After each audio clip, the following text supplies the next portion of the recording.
Nous sommes de retour en direct dans cette édition du 30 janvier 2025 du live de TV Finance. Et comme annoncé, eh bien, il est l'heure de retrouver Éric Seban et son Chronodax. Bonjour Éric. Ce matin, vous êtes trader, formateur et coach. Vous dirigez également le réseau Straphist, un réseau de traders indépendants. Éric, malgré une petite faiblesse à court terme, est-ce que le DAX est bien engagé pour poursuivre sur cette tendance haussière de long terme? Oui, pour l'instant, de toute façon, il n'y a absolument aucune faiblesse. On le voit bien semaine après semaine. On en a déjà parlé à plusieurs reprises. Sur les dernières baisses, il n'y a eu aucune faiblesse, à chaque fois même de nouveau plus haut.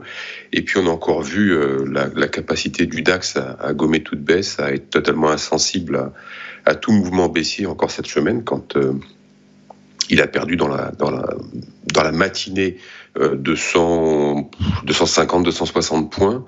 Et puis à midi, il a refait tout le chemin et a terminé la séance avec 430 points de hausse. Donc évidemment, il y avait... Alors ça, c'est l'explication a posteriori. Moi, je ne sais pas exactement ce qui s'est passé, évidemment. Mais il y avait une raison manifestement micro-macro. Mais de toute façon, quelles que soient les raisons, que ce soit les menaces de Trump ou que ce soit des nouvelles de la part de l'industrie de l'intelligence artificielle, rien ne parvient à le faire baisser. Et c'est logique, parce que de toute façon, il a pas la capacité à baisser aujourd'hui. Personne n'est embêté si le DAX baisse un petit peu, parce que d'abord, tout le monde a au compteur suffisamment de progression pour déjà ne pas s'inquiéter si ça baisse un peu. Puis ensuite, de toute façon, on le voit bien dans la volatilité implicite, les gérants sont toujours protégés, ils n'ont pas changé de stratégie pour le moment. D'ailleurs, il n'y a pas de stratégie particulière à part celle de laisser porter. C'est la stratégie qui a été payante depuis septembre. Laisser porter, même sur les plus hauts, ne pas réaliser les plus-values, se dire que, et à juste titre, d'ailleurs ça a été démontré depuis, qu'à partir du moment où le DAX a peu de possibilités de baisser, et qu'en plus on est protégé, alors il peut encore monter davantage. Et c'est exactement ce qui s'est passé et qui continue de se produire. Même avec des mouvements rapides, le DAX reprend de la hauteur, affiche de nouveau plus haut en séance, comme hier. Et on voit bien que rien ne peut l'arrêter. Parce que de toute façon, il n'y a pas, et c'est ce que je vous disais déjà la semaine dernière, la semaine d'avant, il n'y a pas d'initiative baissière. Et à chaque fois qu'on va avoir des démonstrations comme celle qu'on a eue cette semaine, comme on a eu lundi, on aura de moins en moins d'initiatives baissières. Donc la possibilité pour le DAX de baisser diminue finalement à chaque fois qu'il démontre sa capacité à résister. Et tout ça se fait dans des volumes extrêmement faibles. Extrêmement faibles. Il y a surtout très très peu d'activités sur le DAX. Alors très très peu d'initiatives bien sûr, mais surtout très très peu d'activités. Donc on a une espèce de DAX en lévitation qui attend on ne sait pas quoi. Les gérants, eux, attendent d'avoir plus de visibilité, ça c'est sûr. Il faut quand même construire la performance 2025.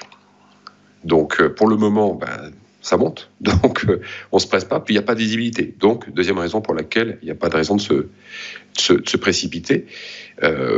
L'inactivité risque de dominer encore les échanges, à moins qu'on ait une grosse nouvelle qui amène certains opérateurs à revoir dans l'urgence la stratégie en cours.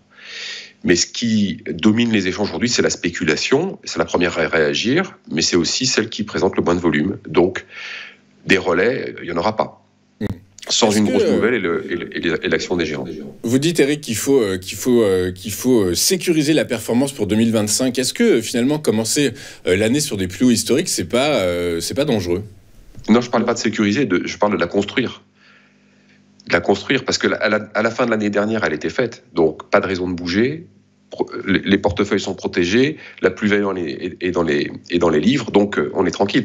Maintenant, il va falloir bouger, parce qu'il va falloir quand même la faire, cette performance. Alors, on peut toujours se dire, et c'est probablement ce qui se passe en ce moment, et c'est logique de le penser, se dire, maintenant que ça peut monter, de toute façon, la performance se fait toute seule, j'ai rien à faire, mais à un moment, il va falloir en effet la sécuriser, mais elle se sécurise finalement un petit peu comme l'année dernière, à chaque fois que ça monte d'un cran, et que le temps passe, que les échéances arrivent sur les contrats de produits dérivés, eh bien, on renouvelle les protections. C'est-à-dire que vous regardez la volatilité implicite, on est plus haut que la semaine dernière, elle n'a pas baissé. Ça veut dire qu'il n'y a pas de complaisance, c'est-à-dire que personne ne se relâche. On sait très bien que la hausse, elle se fait sur du sable, elle se fait sans le concours des gérants, c'est essentiellement une hausse spéculative, et donc par conséquent, il faut se protéger, ce qui est logique.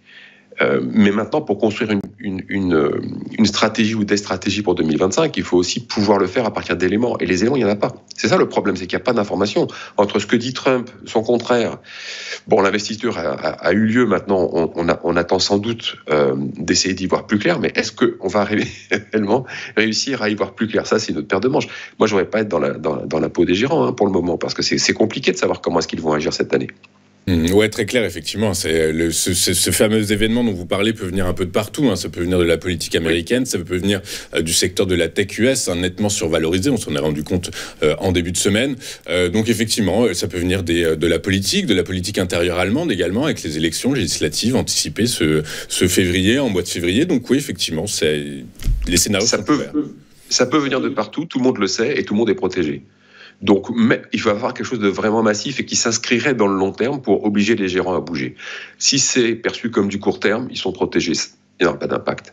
Exactement, c'est très clair et on l'a bien compris. Merci beaucoup, Eric, d'être avec nous tous les jeudis matins pour nous expliquer comment adapter nos stratégies.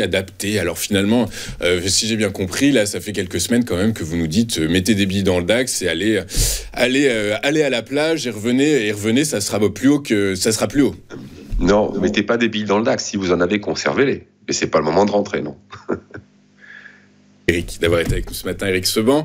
Vous êtes trader, formateur et coach et avec nous pour nous expliquer comment fonctionne l'indice phare allemand. On marque une courte page de publicité et juste après, nous retrouverons les Market Movers de Daniel Cohen de Lara. Daniel qui va nous expliquer justement comment construire nos portefeuilles d'investissement ou de trading. À tout de suite sur Téléfinance.